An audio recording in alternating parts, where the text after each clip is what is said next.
A ver, mi tema de estudio es la desconfianza política, que es un poco más específica y que a veces se habla de una relación afectiva y otras veces cognitiva. Cognitiva quiere decir que uno desconfía porque analiza ciertas señales que hay en el contexto y con eso interpreta que la opción más racional es desconfiar. Y afectiva, algunos interpretan que por alguna emoción interna que no conviene confiar, por algún signo característica. Yo creo que sí existe, pero ha existido siempre. Muchos estudios e investigaciones prueban de que realmente no hay un aumento de la desconfianza, que es algo fluctuante. Si uno lo ve en largo plazo, no es algo que haya un descenso ahora. Puede haber un descenso, pero de luego va a haber un ascenso. Es como algo muy fluctuante. Y en América Latina, específicamente, yo trabajo la desconfianza en el sector público. O sea, no en los partidos políticos, sino en general, en la administración pública, que son los funcionarios que llevan a diario todas las tareas que el ciudadano requiere, digamos, desde salud, educación, policía, bueno, en fin.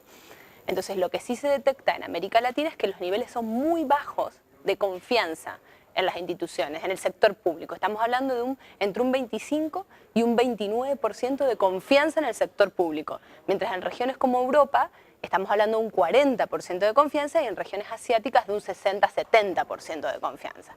Entonces sí hay una desconfianza marcada y puede que tenga que ver con los ciclos económicos, como mencionaban en la presentación, pero yo creo que tiene que ver con otras cuestiones, como con prejuicios, por ejemplo, hacia el sector público, digamos, de pensar eso que el Estado siempre lo hace peor que otros. Eso es interesante porque sobre todo en América Latina esa idea se extendió mucho bajo la era neoliberal previa a estos gobiernos.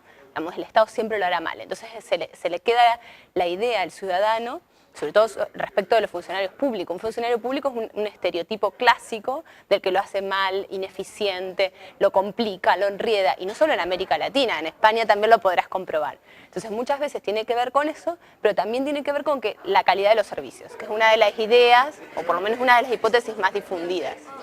Y entonces también puede tener que ver con eso. Si yo percibo que los servicios a los que accedo como ciudadanía y que me provee el Estado son de baja calidad, o malos, o insuficientes, o no me afectan a mí, o solo afectan a algunos grupos y no a mí, eso también puede de alguna manera afectar mi percepción hacia las instituciones y hacer que yo esté insatisfecha y esa insatisfacción me conduzca a una desconfianza.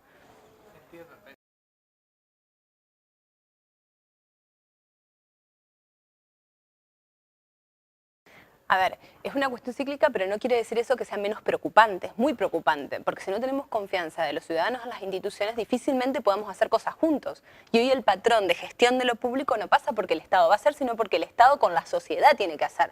Si la sociedad no confía en el Estado, ¿cómo lo vamos a hacer? Digamos, ¿cómo se puede gestionar algo colectivamente o cooperativamente? No se puede. Entonces sí es preocupante, eso por un lado.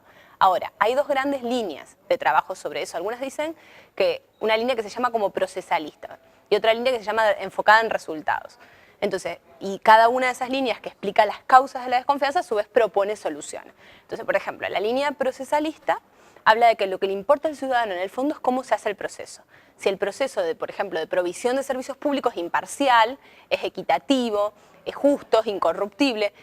En otras palabras, si el ciudadano cree que el médico que lo atiende igual, si él fuera negro o blanco, si él fuera indígena o no fuera indígena, si él fuera pobre o rico, si él percibe que los trata igual, lo más lógico es que confíe. Si percibe un tratamiento desigual, que no confíe. O si percibe que hay corrupción y yo le puedo dar unos billetes al policía para que no me ponga una multa o no, bueno, cosas que también no te llamarán tanto la atención, digamos, entonces yo percibo esa corrupción o inequidad o lo que fuera, yo confío menos.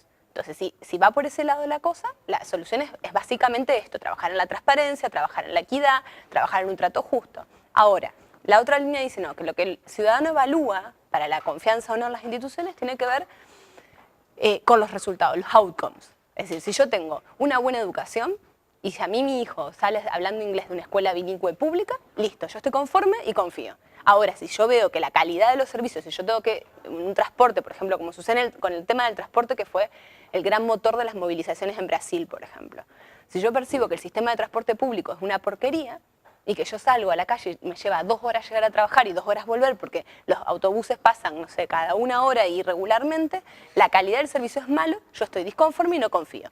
Si va por ese lado, la cuestión, lo que debería hacer el gobierno sería mejorar la calidad de los servicios que provee. No sé si me explico, de acuerdo a cómo uno entienda el problema, entiende la solución será distinta. ¿Qué pasa en América Latina? Bueno, las hipótesis no se comprueban totalmente de ninguna manera, o por lo menos lo que yo he podido ver. Digamos, no es ni tanto una ni tanto lo otro. Hay otros factores que influyen. Los prejuicios son lo que más influye en la determinación de la confianza, más que estas dos líneas que parecen las más racionales o las más intuitivas. Y bueno, y por ese lado va un poquito.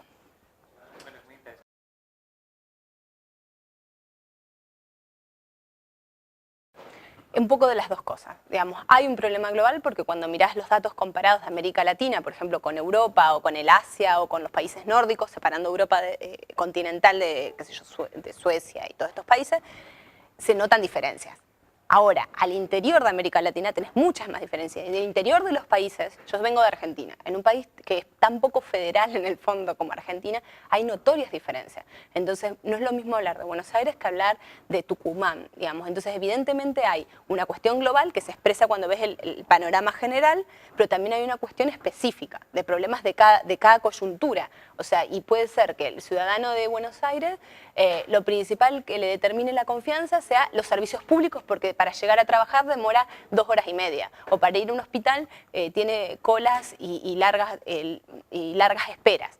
Y para un ciudadano de Tucumán, donde ir a trabajar le lleva 10 minutos, digamos, el problema vaya por otro lado y la desconfianza tenga que ver más, estoy hipotizando, es una conjetura, tenga más que ver con un prejuicio de que siempre en el mismo partido político y que cada partido político que entra trae a todo su nuevo tropa, digamos, en el Estado. Entonces eso puede ir variando, por eso es necesario estudios específicos en cada lugar, más allá de los estudios holísticos, digamos, que se puedan hacer.